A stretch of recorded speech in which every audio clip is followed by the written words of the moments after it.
보면서 와 이건 진짜 엉엉 소리내서 울고 싶다. 안녕하세요, 방구석 영화감독입니다. 오늘 볼까 말까 작품은 코고나다 감독의 신작 빅 볼드 뷰티풀입니다. 볼까 말까는 극장 개봉 신작을 극장에서 볼지 말지 고민하시는 분들을 위하여 스포일러 없이 추천 혹은 비추천으로 리뷰해드리는 컨텐츠입니다. 그럼 지금 바로 시작하시죠. 볼까 말까.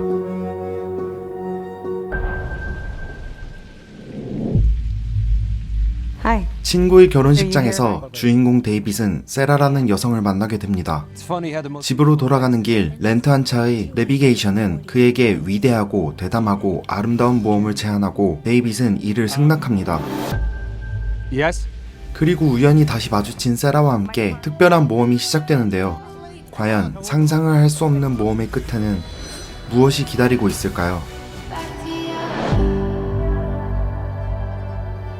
콜룸버스, 애프터양, 파친코를 연출한 한국계 미국인 영화감독 코고나다의 신작 빅 볼드 뷰티풀이 드디어 한국에 개봉을 했습니다. 개인적으로는 그의 데뷔작 콜룸버스를 아주 사랑하고 반대로 애프터양은 너무 잔잔하고 어딘가 현학적여서 저의 취향과는 조금 맞지 않아 아쉬운 관람을 했었는데요. 이번 그의 신작은 상업성이 전작들에 비해 다소 진해 보이지만 미적 감각이 뛰어난 연출을 자랑하고 평범한 사람들의 깊은 속마음과 세상에 대한 따뜻한 시선을 지닌 코고나다의 작품인 만큼, 그리고 공개된 시놉시스와 예고편만으로도 어떤 감동이 느껴져 기대를 하고 관람을 했습니다. 볼까 말까. 그렇게 관람한 빅 볼드 뷰티풀은 정말 오래 관람한 영화 중 가장 많이 울게 만들고 그만큼 또 아름다운 영화였습니다. 영화를 보고 나와서 이 영화에 대해서 생각만 해도 눈물이 날 것 같고 지금도 이 리뷰를 하면서 감정적여질 만큼 굉장히 강렬한 영화였는데요. 생각을 좀 해보니 이 영화에 대해서 쉽게 비유를 좀 해보자면, 결과적으로 아픈 사랑 속에도 잊고 있었던 수많은 아름다운 순간들에 대해 이야기하는 이터널 선샤인, 그리고 과연 나의 삶은 무엇으로 이루어져 있으며 앞으로 어떻게 살아야 할까에 대한 질문에 답을 해주는 소울, 이 두 영화가 합쳐진 영화라고 생각이 드네요. 두 작품 다 제가 정말 사랑하는 작품인데 이 두 영화가 제대로 합쳐졌다니 정말 감격스럽네요. 하지만 의외로 이 작품에 대한 호불호 리뷰가 존재하긴 하더라고요. 평소 코고나다의 극적이지 않고 차분한 사색적인 이야기를 선호하셨던 분들이 이번 영화는 너무 상업적이다, 혹은 남녀간의 로맨스 설정이 개입되어서 독특한 그만의 색깔을 잃어버렸다, 평이하다, 이렇게 아쉬워하시는 분들이 계시더라고요. 마냥 이해가 안 되는 불호 리뷰는 아닌데요. 확실히 큰 자본의 냄새가 나기도 하고, 이번 작품은 작가가 달라 그가 여태까지 시도하지 않았던 어떤 가벼움도 비교적 느껴지긴 했습니다. 그치만 이건 영화를 관람하기 전 어떤 걸 기대하느냐에 따라 다른 반응이 날 수도 있는 부분이라 생각이 듭니다. 함께 영화를 관람한 지인은 콜룸버스 뿐만 아니라 애프터양도 좋아하며 코고나다를 애정하는 감독 중 한 명으로 뽑는데, 이번 작품도 매우 감명 깊게 아름다운 작품이다 극찬을 하며 관람을 했더라고요. 이야기의 표현 방식에 있어서 그의 이전 작품과는 차이가 있긴 하지만 그가 평소에 다루고 있는 영화 속 세상과 인물의 결은 여전히 똑같았다고 좋아했습니다. 자신의 삶에 대해 비관을 가지고 있는 인물들을 다루며 어떤 특유의 따뜻한 상상력과 인간에 대해 깊이 고민하는 태도, 인간 본연이 가지고 있는 알 수 없는 엉뚱함, 상처를 다루는 결이 이 작품에서도 그대로 드러났다고 저 역시 느꼈습니다. 작가가 다르지라도 어쨌든 코고나다가 이 시나리오를 선택을 했고 연출을 했다는 것은 그만큼 그와 결이 맞는 이야기이기에 이런 작품이 탄생하지 않았을까 생각합니다. 혹시나 코고나다 이전의 작품을 본 적이 없고 너무 예술적이고 마이너하지 않을까 걱정이 드시는 분이 계신다면 걱정하지 않으셔도 될 부분이, 이번 작품은 오히려 정말 단순하고 직접적인 영화였기 때문인데요. 심지어 유머러스까지 하고요. 굉장히 산뜻하고 가볍게 관객을 영화 속 세상으로 이끌고 즐거운 소풍인 것처럼 가는 영화입니다. 하지만 그 여정에서 마주할 수 있는 본질적인 이야기는 결코 가볍지 않고 묵직하며 많은 생각들에 이르게 하는 그런 영화인데, 마냥 영화 처음부터 끝까지 가볍게 잘 봤네 하기에는 조금 깊은 영화이지만 그렇다고 해서 부담을 가지거나 머리 아프다고 느낄 영화는 절대로 아닙니다.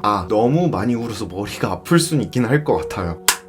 예상보다 너무 영화가 관람하기 힘들 정도로 마음을 아리게 하더라고요. 보면서 와 이건 진짜 엉엉 소리내서 울고 싶다, 이런 생각도 들고 막판에는 정말 힘들었던 것 같아요. 이것도 역시 개인의 취향에 따라 차이가 있을 거란 생각이 들긴 하지만 보편적으로 마음이 흔들릴 수밖에 없는 이야기를 다룬 영화이니만큼 영화관에서 훌쩍거리는 소리가 정말 많이 들리더라고요. 그럼에도 불구하고 이 영화가 심파라고 느끼지 않았던 지점은 영화 자체가 다루고 있는 이야기의 맥락 맥락, 앞을 나아가려면 과거의 나를 이해하고 화해해야 한다, 이 지점과 맞닿아 있어서 등장할 수밖에 없는 장면이기도 하고, 또 그런 감정적인 장면을 연출하는 방식이 코고나다스럽게 굉장히 담백했습니다. 마지막으로 또 보편적으로 울만한 장면은 아니지만 상상해본 적 없는 굉장히 영화적인 설정과 수많은 특별한 장면들이 눈물짓게 하기도 했고요. 그냥 평소에 뭔가 울고 싶지만 울지 못해 한번 속을 털어내며 울고 싶은 분들에게 이 영화를 강력하게 추천드리고 싶습니다. 볼까 말까. 영화가 표면적으로는 실패한 연애들만 줄곧 해오던 내가 앞으로 과연 사랑을 할 수 있고 사랑을 받을 수 있는 그런 사람이 될까? 이런 이야기를 다루고 있긴 하지만 타인과의 관계에 대한 이야기는 큰 플롯일 뿐 그 아래 각자 긴 시간 동안 살면서 마주친 행복한 순간, 잊고 싶은 순간, 아픈 순간들을 이 영화는 다시 천천히 되짚으며 진행합니다. 한 번쯤은 우리가 바래왔던 것들을 이 영화는 굉장히 영화적으로 아름답게 구현을 해냈고, 사실 판타지적 요소가 많이 가미된 설정인 만큼 어딘가 어설프다라는 느낌을 받을 수 있는 설정들이었는데, 이 역시 앞서 말씀드린 대로 코고나다의 안정적인 연출력으로 자연스럽게 표현됐으며, 콜린 파렐과 마고 로비의 지독하게 자연스러운 그 경기, 흘러나오는 아름다운 팝송들, 히사이 시조의 촉촉한 피아노 연주, 균형이 잡히고 미학적인 화면, 이런 모든 것들이 한데 어우러져 거부감 없이 영화 속 세상에 편하게 스며들어서 관람을 할 수 있었습니다. 덕분에 정말 나도 이 모험을 해보고 싶어 라는 느낌이 계속해서 드는데, 이게 굉장히 좋았습니다. 그래서 은하수를 여행하는 히치하이커들을 위한 안내서가 떠오르는 기발한 상상력과 동시에 지독하게 인간적인 색다른 로드무비의 느낌도 들었고요. 메시지의 특별함과 엄청난 새로움은 조금 부족했지만 그래도 간만에 접한 기분 좋은 따뜻함이 부쩍 추워진 날씨와 너무 어울리기도 했습니다. 무엇보다도 삶의 변곡점 앞에 위치한 걱정이 많은 분들에게 더없이 따뜻한 위로를 주는 영화로 느껴졌는데, 특별하다 생각했지만 더 이상 특별하지 않은 나, 많은 잘못된 선택을 해온 나, 앞으로 나아가기엔 두려움이 많은 나, 이런 분들을 향한 코고나다의 따뜻한 조언을 전달받으신다면 그래도 한결 기분이 나아지지 않을까 조심스럽게 생각이 들며 꼭 한번 이 영화를 극장에서 관람하시길 추천드립니다. 지금 보니까 상영관이 굉장히 적은데 많은 분들이 시간을 내어서라도 보시면 좋겠다라는 생각이 든 아주 귀한 작품이었습니다. 만약 이 영화를 관람하시기로 결정을 하셨다면 두 주인공 데이빗과 세라의 로맨스 스토리뿐만 아니라 과연 이 감독이 이 영화를 통해 우리에게 전달하고 싶은 감정 혹은 메시지는 무엇일까를 발견해보시고, 무엇보다도 그런 것들을 발견하시기에 앞서서 그냥 편안하게 영화가 선사하는 아름다운 순간들을 음미하고 살면서 한 번쯤 해보고 싶은 모험에 동참하시면 좋겠다 생각이 듭니다. 볼까 말까. 네, 오늘 리뷰는 여기까지고요. 사실 애프터양을 그다지 재미있게 관람을 하지 않았어서 큰 기대 없이 봤다가 엄청난 따뜻함과 감동을 느끼고 영화관을 벗어날 수 있어서 이 영화를 영화관에서 놓치지 않고 볼 수 있어서 아주 다행이고 만족스러웠던 시간이었습니다. 혹시 이 영화를 보신 분이 계신다면 의견 궁금합니다. 댓글로 알려주세요. 그리고 이 영상이 도움이 되셨다면 좋아요와 구독 한 번씩 부탁드리겠습니다. 그럼 다음 볼까 말까까지 행복하세요.